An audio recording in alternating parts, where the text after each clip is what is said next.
باللہ من الشیطان الرجیم بسم اللہ الرحمن الرحیم الحمد لأہلہ والصلاة علی اہلہا اما بعد فقد قال الامام الصادق علیہ الصلاة والسلام یا محمد اذا سمت فلیسم سمعک وبصرک ولسانک الی آخر۔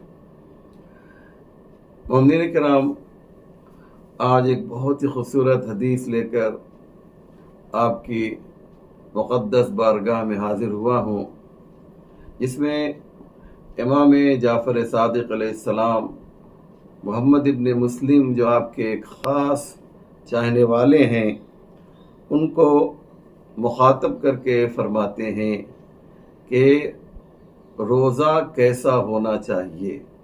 میں اس حدیث کا ترجمہ کروں گا، لیکن میں چاہتا ہی ہوں کہ پہلے اس تمہید کو سن لیجئے تاکہ یہ حدیث ہمارے ذہنوں میں آسانی سے اتر سکے اور اس کے مفہوم سے ہم لوگ بآسانی آشنا ہو سکیں۔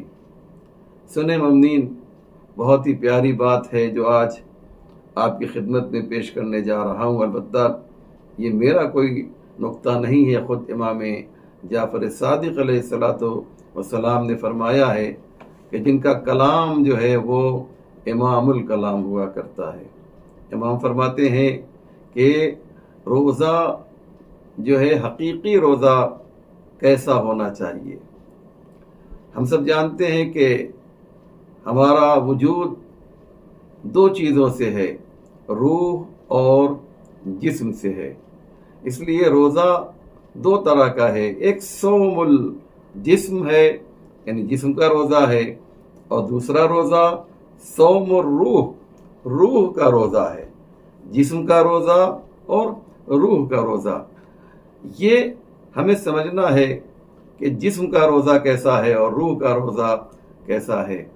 تو جسم کے روزے کے بارے میں تو ہم سب جانتے ہیں کہ نہ کھانا اور نہ پینا، یہ ہے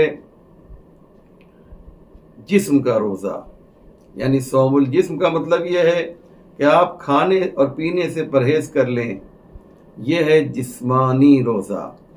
لیکن روح اگر ہم چاہتے ہیں کہ روزے دار ہو جائے تو اس کے لیے کیا خوبصورت حدیث ہمارے امام نے فرمائی۔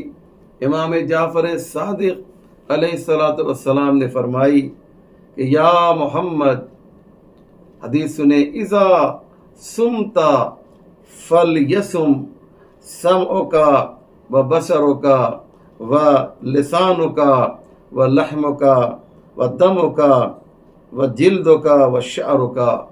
کیا فرما رہے ہیں امام؟ مولا فرماتے ہیں محمد ابن مسلم کو مخاطب کر کے کہ دیکھو، نہ کھانا اور نہ پینا یہ فقط روزہ نہیں ہے، بلکہ حقیقی روزہ، یا یوں کہا جائے کہ روحانی روزہ جو روح کو مضبوط کرے، وہ یہ ہے کہ تمہاری آنکھیں بھی روزے دار ہوں، تمہارے کان بھی روزے دار ہوں، تمہاری زبان بھی روزے دار ہو، اور تمہارا ایک ایک وجود جو ہے سر سے پیر تک روزے دار ہو۔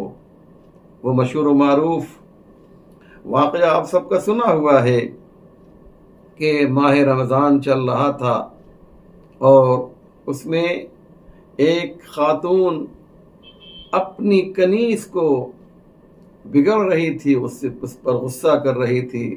پیغمبر اسلام نے کہا کہ دوپہر کا وقت تھا علی الظاہر، پیغمبر نے کہا کہ اس کے لیے کھانا لایا جائے۔ کھانا لایا گیا۔ اس نے کہا یا رسول اللہ، میں اس وقت روزے سے ہوں، آپ تو جانتے ہیں۔ پیغمبر نے کہا اگر تو روزے سے ہوتی تو اپنی خادمہ سے اس طرح سے بات نہ کرتی۔ یعنی پیغمبر بتانا چاہتے ہیں کہ تیری زبان روزے سے نہیں ہے۔ بہت سے لوگ روزے میں چڑچڑے ہو جاتے ہیں، ایسا لگتا ہے کہ وہ بہت بڑا احسان کر رہے ہیں پروردگار عالم پہ روزہ رکھ کے۔ یاد رکھیے گا، روزہ ہمیں متواضع بناتا ہے، ہم بلنس لاتا ہے. ہم جب روزہ رکھیں تو عام دنوں میں جو ہمارا کیریکٹر ہے، عام دنوں میں جو ہمارا انداز ہے، وہ اس سے بہتر انداز روزے کی حالت میں ہونا چاہیے. اور کسی نے کیا خوب بات کہی کہ اگر کوئی بد اخلاق والا بننا چاہتا ہے تو ماہ رمضان میں 30 دن تک کوشش کرے کہ وہ بد اخلاقی نہیں کرے گا. تو جب 1 مہینہ اس کی عادت پڑ جائے گی اخلاق سے بات کرنے کی، تو وہ جو باقی 11 مہینے ہیں ان میں بھی وہ وہی انداز اختیار کرے گا جو ماہ مبارک رمضان میں اس نے کیا ہے. یعنی کیا مقصد بھائیو؟ مقصد یہ ہے کہ روزہ ہمارے لیے جسمانی فائدہ تو اس کا ہے ہی، روحانی فائدہ بھی ہے. اگر واقعاً انسان اس ماہ رمضان کے تمام قوانین و شرائط پر عمل کرنا شروع کر دے تو اس دنیا کو بھی بہتر بنا سکتا ہے اور آخرت کو بھی مضبوط کر سکتا ہے، اور وہاں بھی وہ سکسیس اور کامیابی حاصل کر سکتا ہے. والسلام علیکم ورحمۃ اللہ وبرکاتہ.